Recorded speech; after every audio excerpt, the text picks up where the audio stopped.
Síganme en Twitter y suscríbanse. ¿Qué onda, padrinos? El día de hoy les traigo unos casos bastante fuertes que ocurrieron en estas fiestas decembrinas. Le daré seriedad a todo el video, ya que son casos fuertes. Se tocarán temas que involucran asesinatos, por lo que, en caso de ser muy sensible, te recomiendo que veas otro video. Empecemos.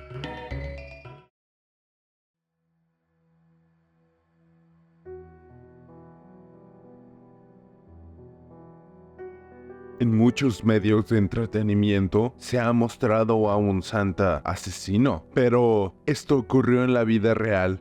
Jeffrey Pardo fue un hombre nacido el 23 de marzo de 1963 en Los Ángeles, California. Jeffrey fue un hombre normal, con una vida normal. Podríamos decir que una vida muy buena, pues él sería un ingeniero que trabajaba en un laboratorio al servicio de la NASA. Para cualquiera que lo conociera, podría decir que era un hombre común y corriente, con un trabajo muy bueno, todos menos su ex esposa, Silvia Orza Ortega, pues ella diría que después de casarse con él, Jeffrey se habría negado a tener una cuenta de banco compartida con ella. Él le diría un día de la nada que ahora, al ser su esposa, Silvia tendría que encargarse de los 3 hijos que había tenido en anteriores relaciones, porque no les comenté que Jeffrey habría tenido otras relaciones de las cuales salieron hijos no deseados, siendo que incluso con su última pareja había hecho una boda a la cual no acudió, dejando a la novia en el altar. Esto después de haberle vaciado su cuenta de banco, dejando Jeffrey a su novia sin nada. También destacó el hecho de que cortó todo contacto con su primer hijo por mucho tiempo, después de que este sufriera un accidente que lo dejaría parapléjico. Jeffrey lo dejaría a su suerte hasta que, como dije anteriormente, le comentaría a Silvia que tendría que hacerse cargo de sus anteriores hijos. Todos estos problemas se grabarían después, pues Jeffrey estaría reclamando constantemente por los gastos que hacía Silvia, algo que rompería la relación en 2008. Después de una serie de juicios, se concretaría el divorcio en junio del 2008. El dictamen sería que Jeffrey le pagaría a Silvia $2,000 en pensión. Un mes después, en junio del 2008, Jeffrey es despedido de su trabajo, rompiendo por completo la mente de Jeffrey. Jeffrey comenzaría a planear cómo destruiría la vida de su ex esposa, Silvia. Compró armas y al decidir que haría todo esto en Navidad, decidió adelantarse. Y antes de diciembre ya tendría un traje de Santa Claus, confeccionado por una costurera. Debido a la burocracia, el 18 de diciembre se concreta de manera formal ante la ley el divorcio entre Jeffrey Pardo y Silvia Orza, una semana antes del trágico crimen.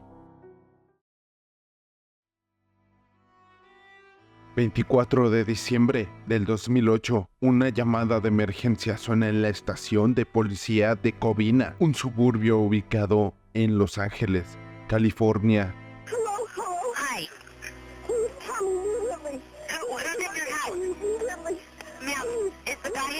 Right now?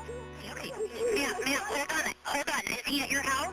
No, he's got the shooting. What do you think his name is? Bruce? It's Bruce Pardo.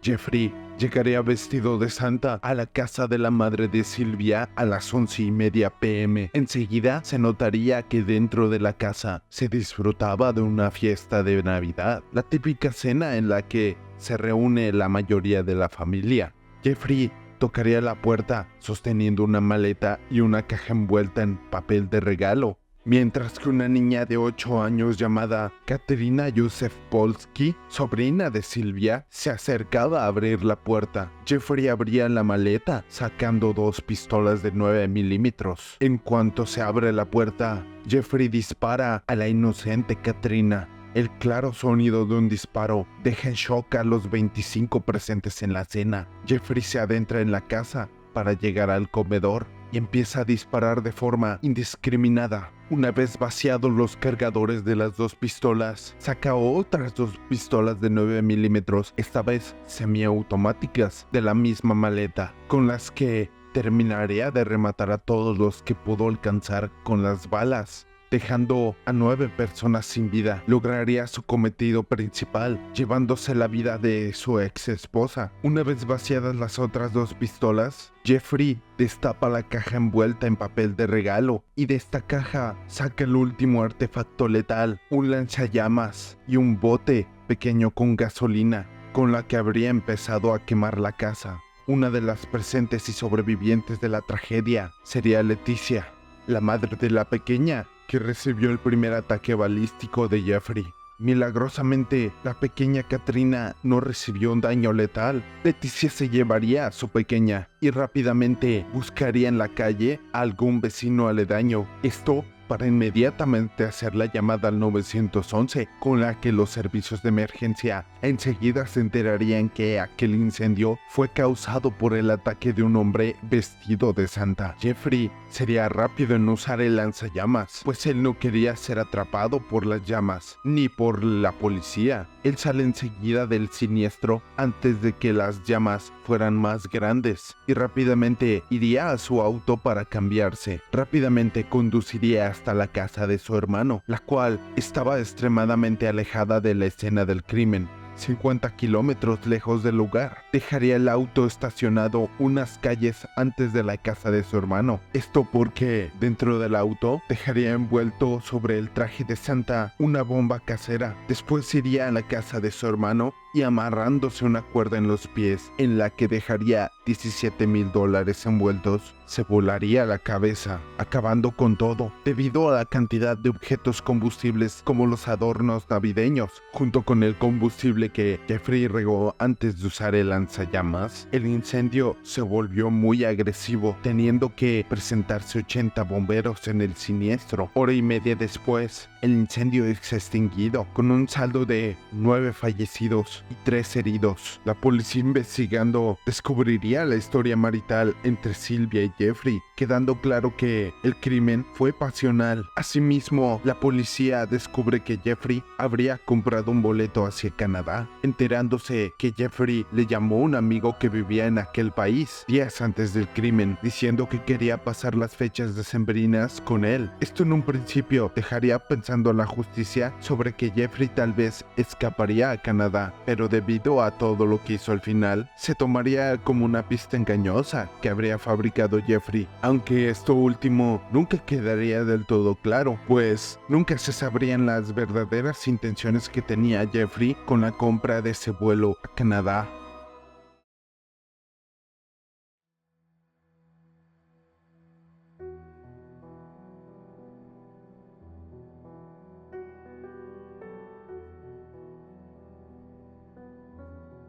Hay muchos militares retirados que han quedado mal psicológicamente, o al entrar a las Fuerzas Armadas, su inestabilidad mental se ha vuelto peor.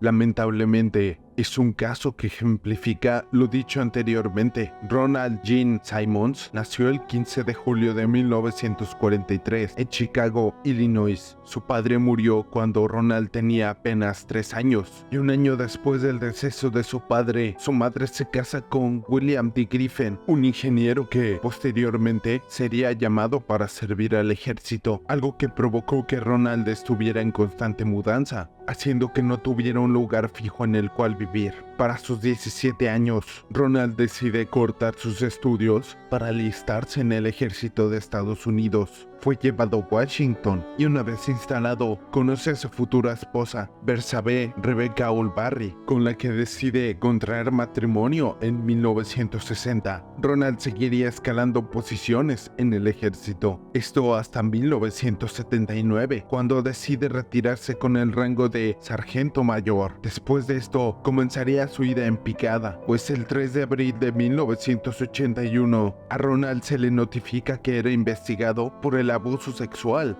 de una de sus hijas. Esto hace que decida mudarse, ya que el miedo lo inundó. Se va a una residencia bastante alejada e incomunicada de la sociedad en Arkansas y consigue 3 trabajos mal pagados. Y pues, como dice el dicho, el que nada debe, nada teme, ya que para 1987 decide renunciar y aislarse en su residencia junto a su familia, pues se sabría que él sí era culpable de los cargos de abuso por los que era investigado. Ronald comenzaría a mostrar conductas violentas, pues poco después de renunciar, Ronald empezaría a golpear a su esposa y al parecer la desesperación junto con la inestabilidad de Ronald estalló el 22 de diciembre de 1987, una fecha en la que muchas familias ya están reuniéndose para celebrar, pero en la familia de Ronald nadie celebraría, pues habría desgracia.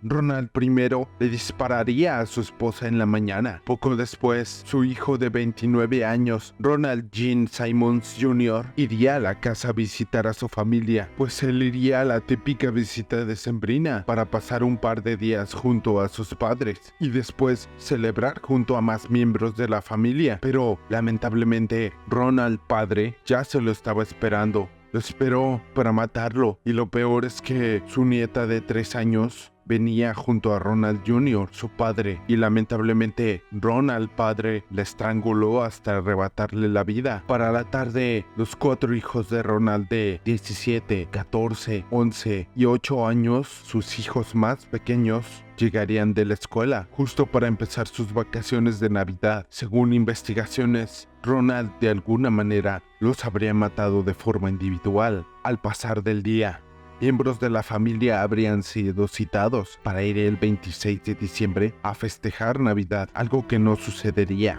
El 26 de diciembre llegarían primero William H. Simmons II, de 23 años, su esposa de 21 años, Renata May Simmons, y su hijo de 20 meses. A los 3 les dispararon.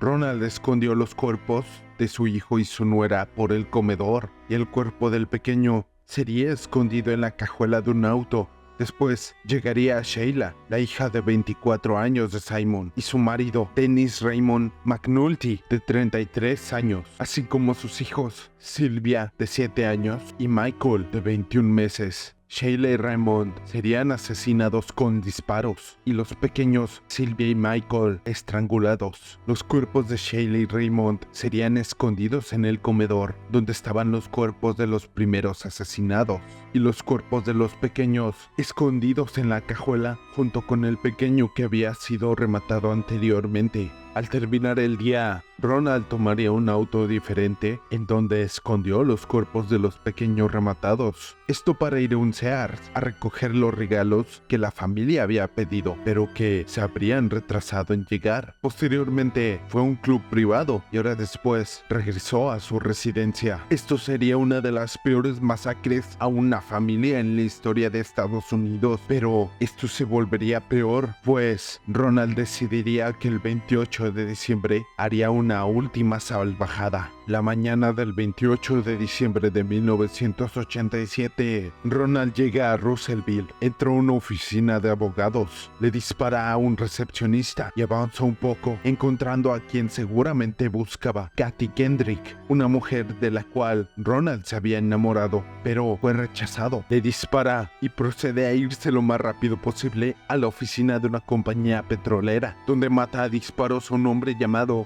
James David Chaffin y le dispara al propietario de la oficina, Rusty Taylor. Después va lo más rápido posible a una tienda de conveniencia, tienda que era parte de los 3 trabajos mal pagados que habría tenido años atrás, donde al entrar dispara indiscriminadamente, hiriendo a 2 civiles. Posteriormente conduce a la oficina de Goodline Motor Frame Company, donde hirió a una mujer. Después de esto, como si no hubiera hecho nada, se sentó tranquilamente mientras conversaba con una muy asustada secretaria del lugar. Esto mientras esperaba a que llegara la policía. Se entregó sin mostrar resistencia alguna. De este último desastre, solo murieron 2 personas. Kathy Kendrick, la mujer que había rechazado a Ronald, y James David Chaffee, alguien que no tenía conexión alguna con Ronald. Esto se convirtió en una de las mayores masacres decembrinas, no solo de Estados Unidos, sino que fue una de las mayores masacres decembrinas del siglo XXI. El juicio de Simmons se llevó muy rápido. Le fueron imputados 16 cargos de asesinato. Fue declarado culpable y sentenciado a la pena de muerte. Ronald no apeló, sino que dijo lo siguiente: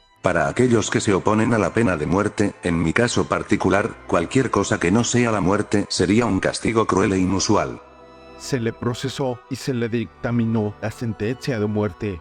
Antes de cerrarse el juicio, Ronald dijo lo siguiente: yo, Ronald Gene Simmons, señor.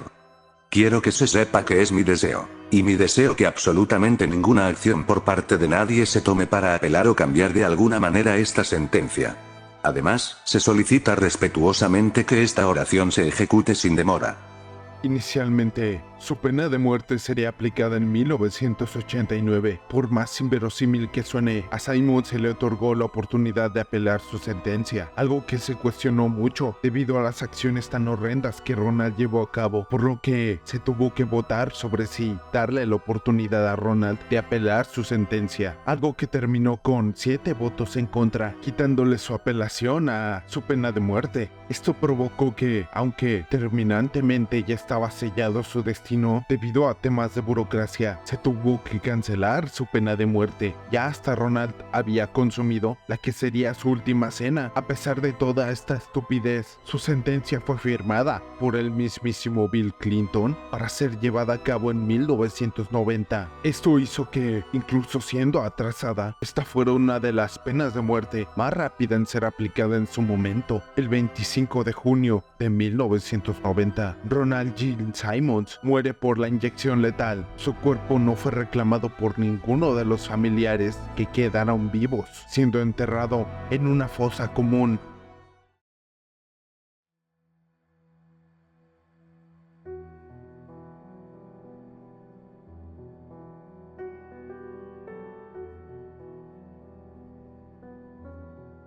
Este caso es más que conocido. John Bennett Ramsey fue una niña nacida el 6 de agosto de 1990 en Atlanta, Georgia. Su madre, Patricia Ramsey, fue una reina de belleza en su juventud, algo que querría repetir con su hija, haciéndola una concursante en certámenes de belleza infantiles, algo bastante común en Estados Unidos, sobre todo entre los 90s y 2000. Fue un 26 de diciembre de 1996. La familia Ramsey estaba tranquila en su casa después de festejar Navidad. Eso hasta que, según la madre, encontraba una nota en la cual se describía que John Bennett habría sido secuestrada y que si para el día siguiente, entre las 8 y 10 de la mañana, no tenían listo un maletín con $118,000, la pequeña no lo contaría. Señor Ramsey, escuche cuidadosamente. Somos unos individuos que representamos a un pequeño grupo de residentes extranjeros. Respetamos sus negocios, pero no el país donde los desarrolla. En este momento tenemos a su hija. Ella está sana y salva, y si usted desea que esté viva en 1997, debe seguir nuestras instrucciones al pie de la letra. Usted retirará $118,000 de su cuenta. $100,000 serán en billetes de $100 y los $18,000 restantes en billetes de $20. Asegúrese de llevar un maletín del tamaño adecuado al banco. Cuando llegue a casa, pondrá el dinero en una bolsa de papel marrón. Lo llamaré mañana, entre las 8 y las 10 de la mañana, para informarle sobre la entrega del dinero. La entrega será agotadora, así que le recomiendo que descanse. Si vemos que recoge el dinero temprano, podríamos llamarlo luego para arreglar una entrega anticipada del dinero, liberando tempranamente a su hija. Cualquier desobediencia a mis instrucciones traerá como consecuencia la ejecución inmediata de su hija. Tampoco le serán entregados sus restos para darle un funeral apropiado.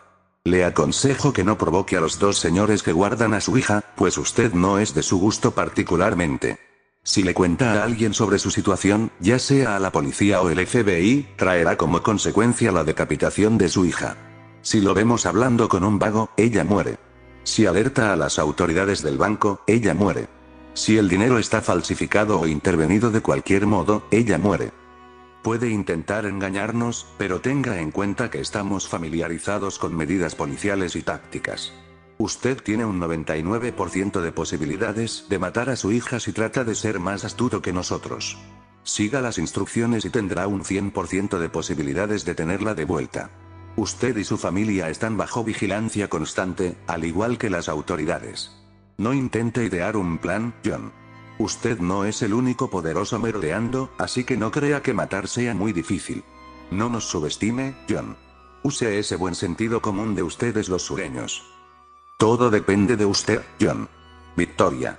Firma SBTC. Según la carta, no debían de llamar a la policía, pero la madre hizo caso omiso y llamó al servicio de emergencias. Minutos después, llegan detectives a revisar el lugar y viendo que no había rastro de la pequeña, le dijeron a los padres que revisaran una vez más, pero que se aseguraran de revisar hasta el último rincón de la casa, siendo que esta vez, supuestamente el padre, al revisar el sótano, encontraría a John Bennett, lamentablemente sin vida. La pobre pequeña tendría un hilo de nylon en sus muñecas y cuello, una sábana en su torso y cinta adhesiva en la boca. Desde aquí se estropearía la investigación, pues el padre le quitaría el hilo de nylon y la cinta de la boca, para después llevar el cuerpo de la pequeña a su cuarto, algo que ensuciaría terriblemente la escena del crimen.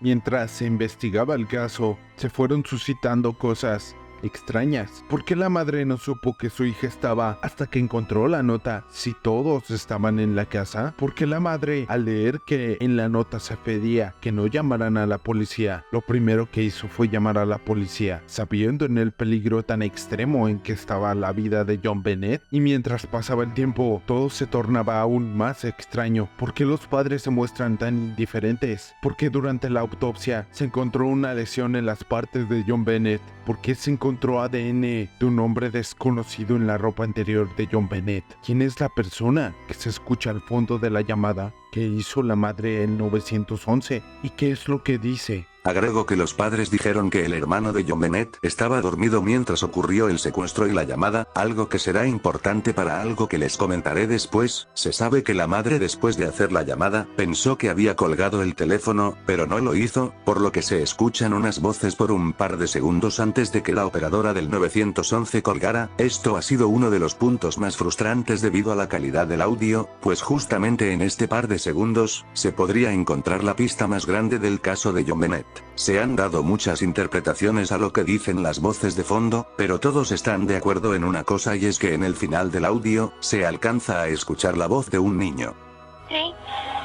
Patsy.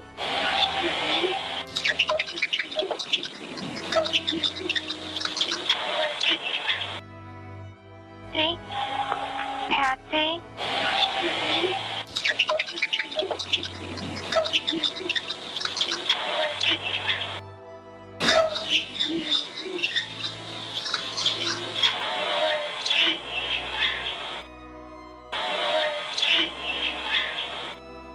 Para octubre de 1997, la policía ya tenía más de 1,600 personas de interés para el caso de John Bennett, y mientras seguía avanzando la investigación, esta se hacía aún más tediosa, pues, como pudieron escuchar anteriormente, desde que se encontró el cuerpo de la pequeña, la investigación ya estaba siendo estropeada. Esto empeoraba con personal faltante, personal involucrado que no era lo suficientemente capaz para apoyar en el caso, y los pocos que sí eran competentes no tenían mucho de dónde ahondar para llegar más lejos en el caso, por lo que terminaban saliéndose de la investigación. Desde el 97, gracias a un detective llamado Lou Smith, se barajó la idea de que los Ramsey fueran culpables, desde el simple hecho de obstruir desde los primeros minutos de investigación la escena del crimen, que la supuesta carta de secuestro habría sido escrita por la madre, hasta incluso la sospecha de juegos sexuales con la pequeña. Los Ramsey fueron sospechosos para la ley hasta el 2008, cuando se declaró que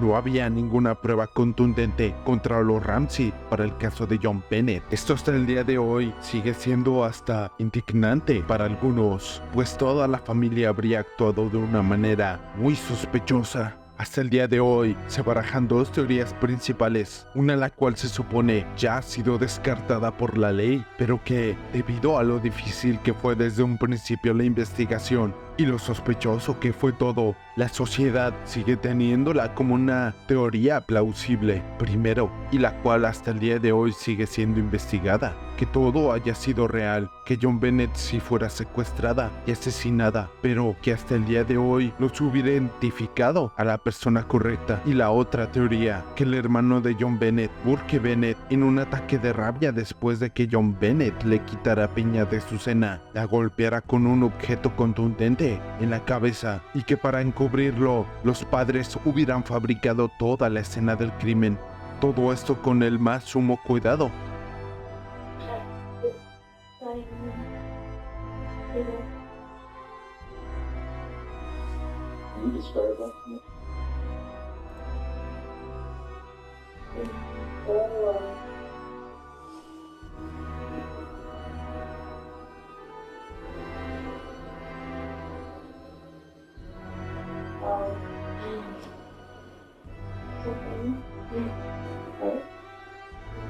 It's like glasses or